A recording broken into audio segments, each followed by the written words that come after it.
In this forum, we have talked a lot about SDG number 14 that has an alignment to fisheries and marine ecosystem.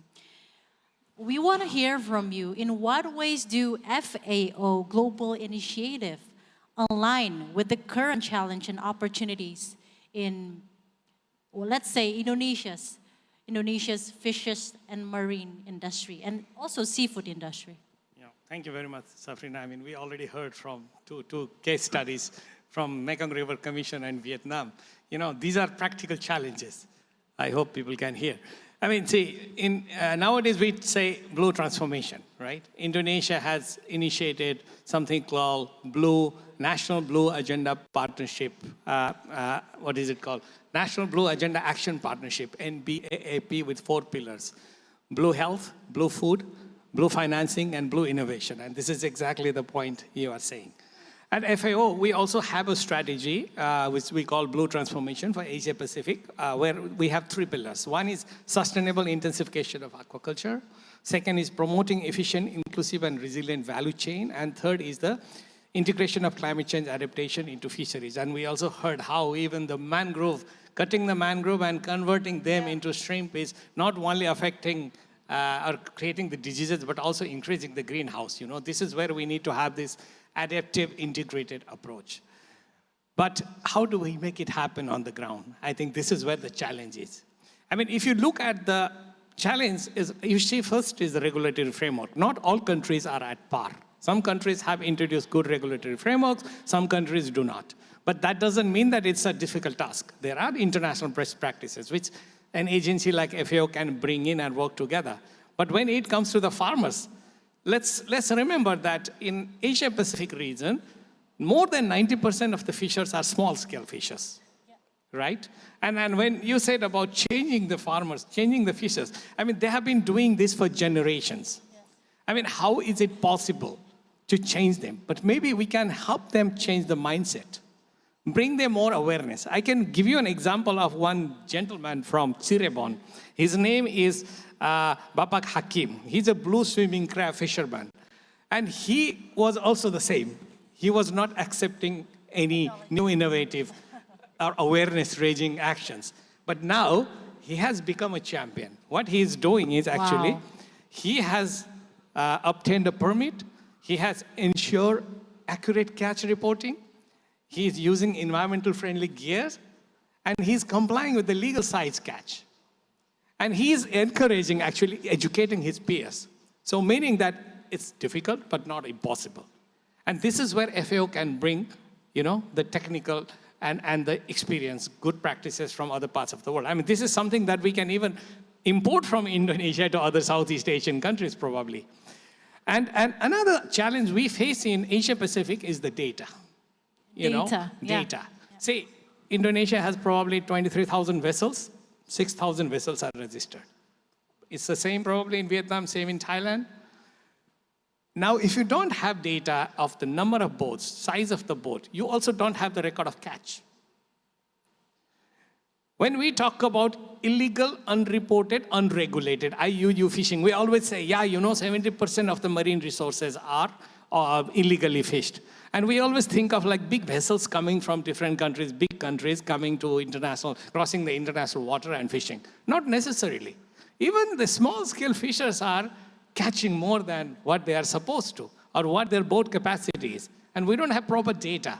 So as FAO, we are actually supporting the countries to enhance, you know, the data, come up with dashboard. And I quote the collaboration we are having with Indonesia on marine captured fisheries as well as inland freshwater aquaculture. You know, we are really working with Ministry of Marine Affairs and Fisheries on data and developing a dashboard.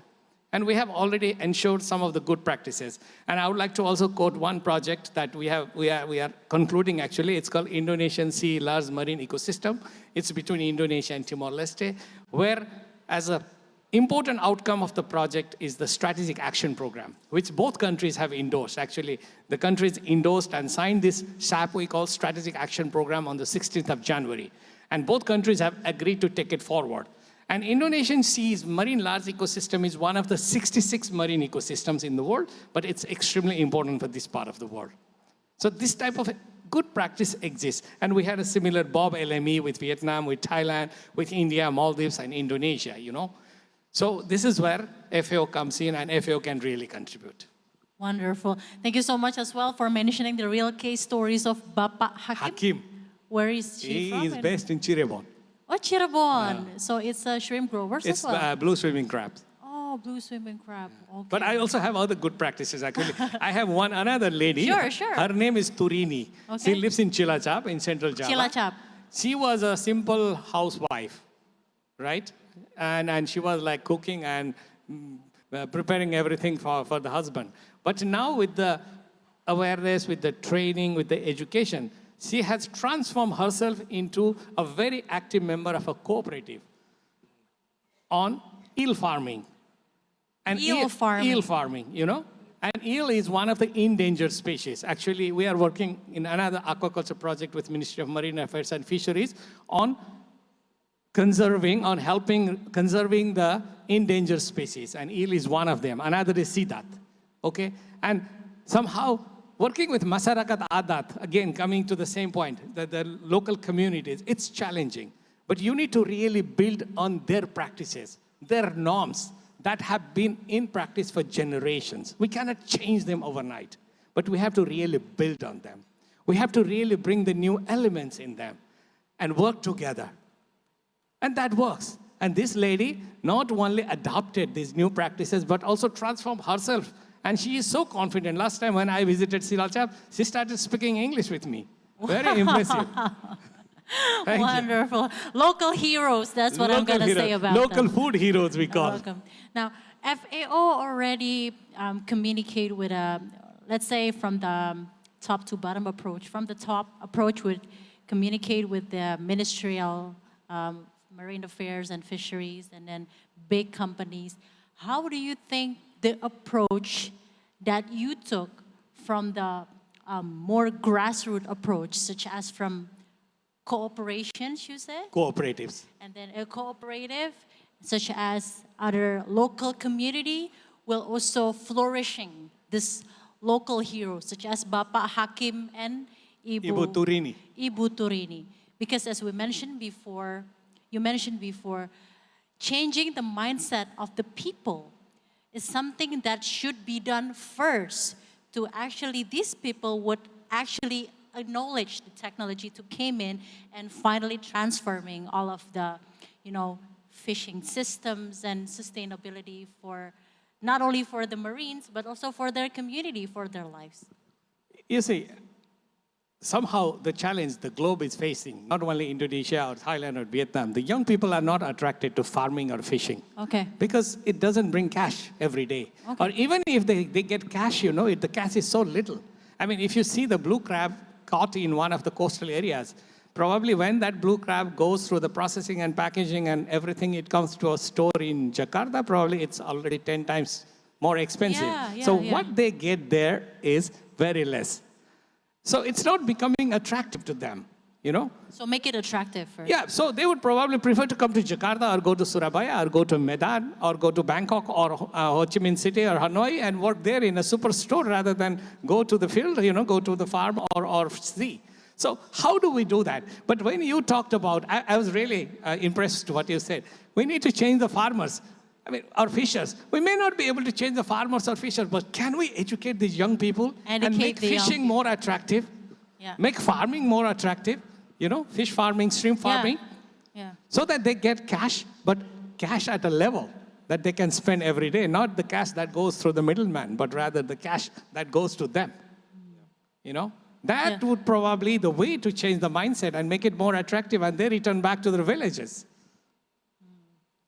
Otherwise, you see the villages are empty. You go to Italy, you go to many other countries, you see empty villages. Nobody's interested because it doesn't bring cash. So that's where innovation comes in, and I see a very big role of private sector. Seriously. From the public sector, we work with the communities, and yes. But we are like we are UN agency. We depend on our donor countries. We don't have our own resources. We either wait for our host countries to fund, or we wait for other member countries to fund. And with whatever limited budget we have, we can provide our technical expertise, best practices, but we cannot make the things happen. And that's where the private sector has to come in. Sure. And the government has to come in. And we have to work together. And important is that we should also start speaking the same language, As a public international civil servant, I sometimes, not sometimes, very often feel that when we sit with the private sector, I don't know, sir, how do you feel from Mekong River Commission? But when we sit with the private sector, sometimes we feel like we are speaking two different languages. I think we have somehow come to a convergence, and start speaking the same language at the table.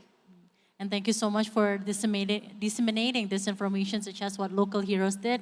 And this is how to change the mindset from the very beginning, especially for the young generations to know more about fisheries and then absolutely. Very make strategic. Make fisheries great again. Make fisheries great. Oh, wonderful. Let's give a round of applause for Mr. Ayendra. Thank you. Thank you, sir. Great insights. Now, my next questions would be to Mas Dirga. Mas Dirga, how are you? I'm good, thank you. Great to have you. Thanks for having me. Yeah. What efforts are made by ID Food to support the government initiative in the downstream program of fisheries and marine products? What do you know about the level of consumptions for marine products in Indonesia, and how does ID Food can make it even better in the coming futures? Yeah, thanks for the question. And I think it's very timely that we talk about downstreaming, right?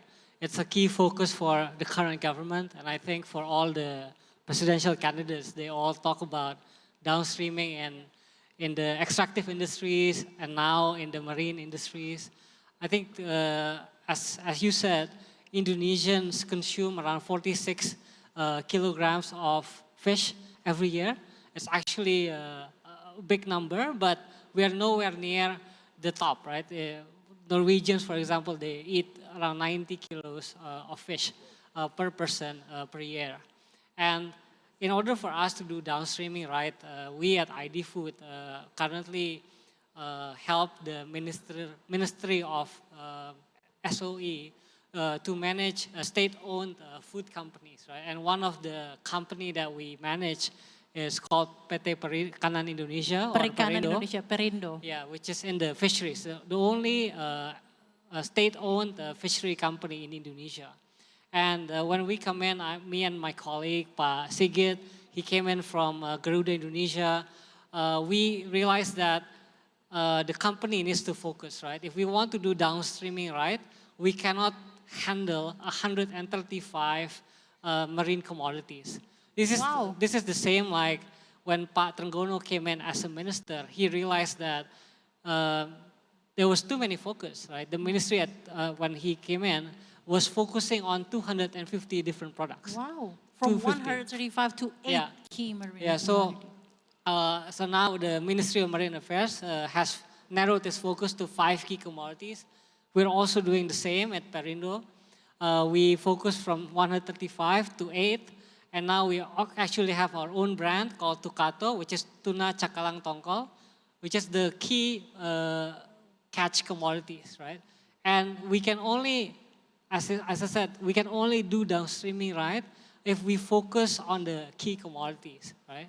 And what we have also done in the last 2 years is to focus our branches. Like we have branches all over Indonesia, and in the past they do everything, right? All kinds of marine products.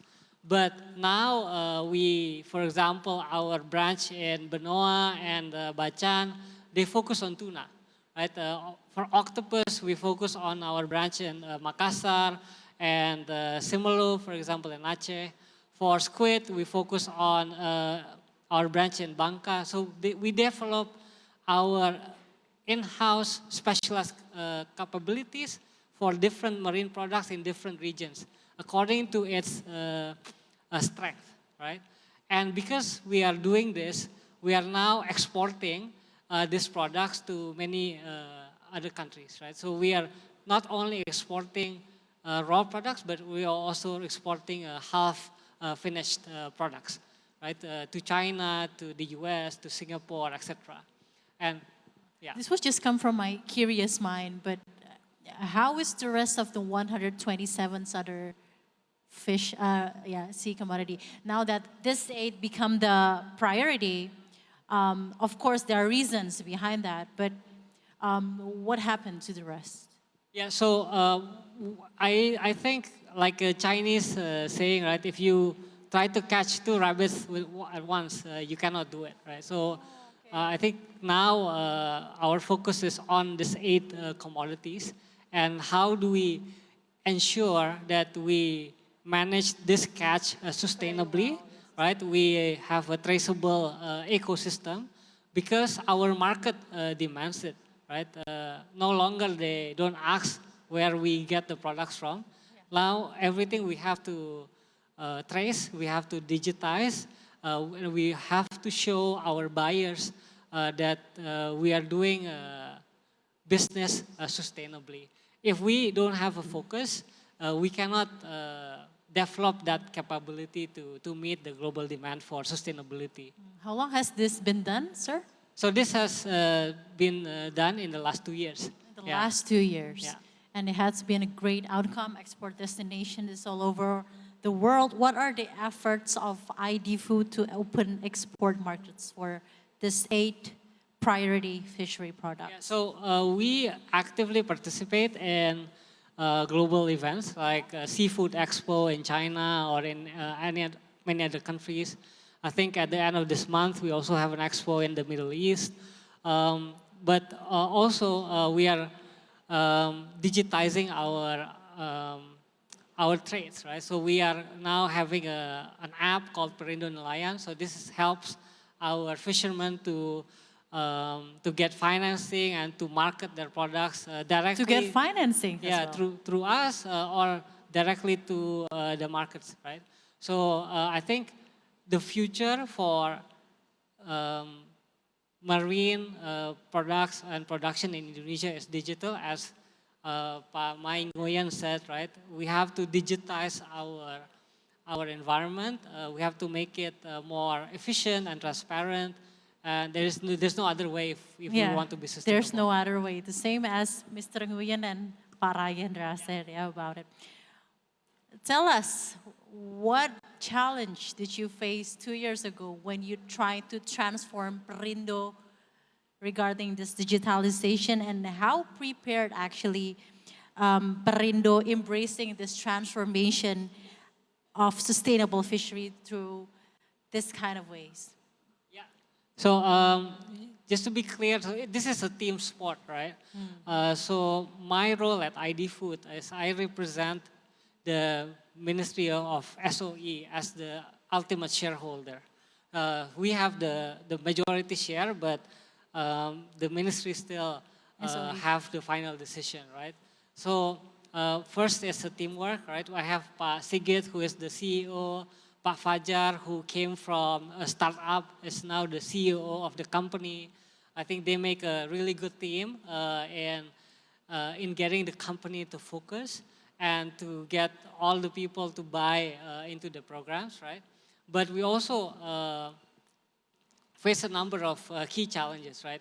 I mentioned to you one is that more and more countries are putting in place tighter export requirements, so that the goalpost keeps on changing, right? So, and most of the goalpost changing is due to sustainability. Pak Trenggono, when was asked this morning, he mentioned that we are still having issues in exporting to the European market because the goalpost is quite far, right? So, you know, sometimes we try to meet Chinese requirement. It doesn't mean that we automatically meet the Japanese requirement or the European requirement, right? So that was the challenge. That's a key challenge, right? And then the second is climate change is actually also having an issue, right? You know, catching fish in the open ocean, you really rely on predictability with the climate, and when you look at your catch in the last 10 years, you see trends month per month, day per day. Nowadays, it's not always consistent, right? So we see usually in certain months we have a bigger tuna production.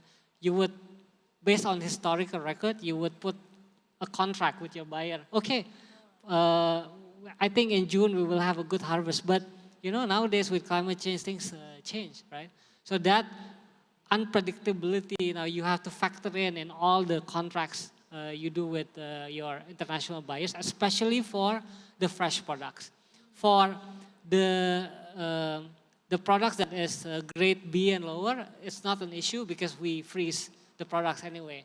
But for the products that has to be delivered fresh or air shipped, that is a bit more tricky. And I think more and more consumers also know that in order to get high quality, fresh marine products, now you have to pay a bit more because of the uncertainty. So that was the challenge, and we will discuss later of how Food ID mitigates those challenges. But now, next question would be go to Madam Tina Maria. Thank you so much, Mas Dirga. Let's give a round of applause to Mas Dirga from ID Food. Ibu Tina, how are you? I'm fine, thank you. Great to have you in this forum. So tell us about Evergreen's perspective regarding Indonesia's fishery industry. Evergreen perspective for Indonesia fisheries industry. Excellent. Excellent. From Of what course. point of view? Potentials or the human resources or the technology? Tell us Yes, more. Indonesia is excellently a beautiful country. It has around 17,000 islands, almost 100,000 kilometers of coastline, and 6 million kilometers of exclusive economic zones, and it including the Coral Triangle that marks the world's largest archipelagic, and they have more than 60% of the total area of Indonesia is dominated by the sea. It makes this country is the largest archipelagic state on the world. Then with all that vast wealth, Indonesia only explored not close to 10% of the coastal line. So that means there are so many resources of marine that we are not been exploring yet. And Indonesia also one of the largest seafood producers. So from the global trade perspective, Indonesia's seafood industry or fisheries industry is a major player in the international market.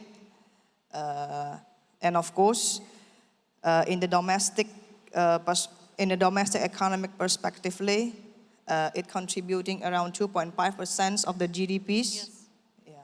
So I think Indonesia fisheries industry is more than excellent, and it's beyond any industry that you can explore in Indonesia right now. A wonderful explanation. Thank you so much. How does your company existence, Evergreen, will also bring even more impact and amplifying the potentials of what marine and fisheries of Indonesia has, your existence in Indonesia? Currently, our business in Indonesia is attempting to the feed industry, feed as our core business. And we are planning to build our investment in total integrated line from start to end. Our business vision is from sea to table. Sea to table. And if you see the very big potentials of marine and fisheries in Indonesia, what kind of challenge you also realized happening in Indonesia regarding Indonesia's fisheries industry? So if in recent business that we are entering or is in feed industry, then that is our starting point. But for the whole fisheries industry, perhaps if you would like me to address some obstacles Sure. that we are experience once when we were attempting to this industry, perhaps the regulations. Regulations. Yes, it's really challenging to navigate, but that was the old days. But now, after President Joko Widodo indicate his attention into this marine and fisheries industry, also supported with fully effort from Ministry of Marine Affairs and Fisheries. It changed in many good ways, really. And the other one, and the most challenging one, is the infrastructures. The transportations in Indonesia, it has been mentioned before. Yeah. So regulations That's and very infrastructure. costly, and the freshness of the raw Products, material yeah, marine itself. products, Yes, we cannot have directly fresh from the sea for several areas, especially in big cities. Thank you so much for mentioning that. And lastly, what is your company's aspirations for Indonesia government to stimulate more investors to invest in Indonesia's fisheries industry besides regulation and infrastructure?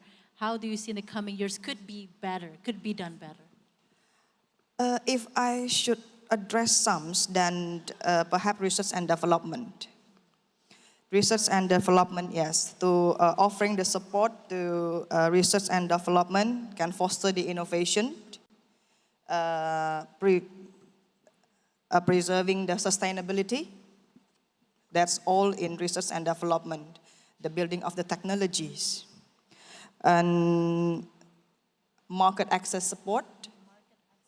Yes, internationally trade, providing that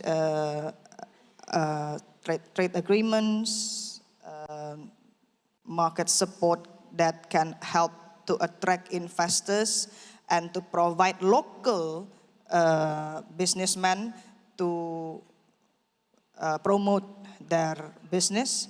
And last but not least is the domestic consumption market. I think government, I strongly recommend government to encourage, to elevate the domestic consumption To eat market. fish. That has the direct impact to the fisheries industry itself. And it can elevate more and has really relevant to the sustainability of this industry itself.